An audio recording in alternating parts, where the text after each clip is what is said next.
Let's try saving to RAM. Up, up, down, down, left, right, and the D key. Oh, we got an error. So we're gonna work on the loading and saving. We still have some things to do. Let's look at the changes so far for this video.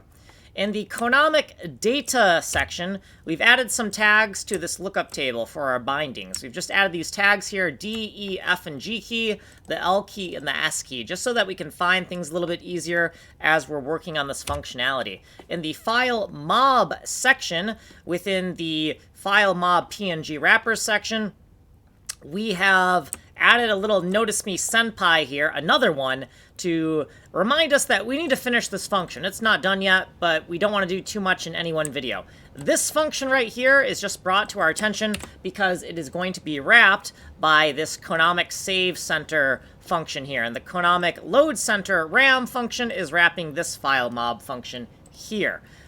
Scrolling down a little bit, I believe there's one more change in this section. Yeah, Filemob local load. We haven't finished it yet. We put a little message here to remind us when we invoke this function that it's not finished yet.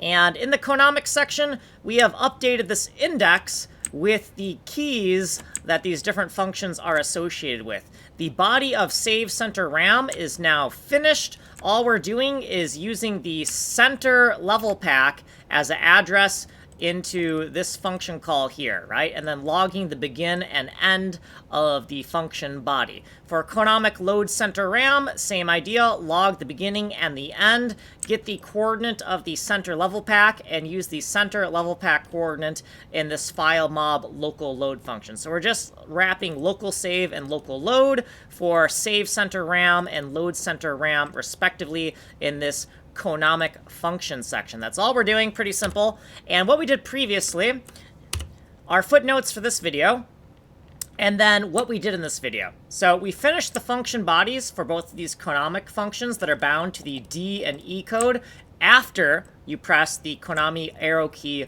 combination, and we need to finish the body of this function as well as get rid of that error message you were seeing in the beginning of the video. You're on this playlist. For a longer explanation, go to this playlist. I'm filming everything 3 times in a row. Source code here, email me here. You've been on video number 368. Like, subscribe.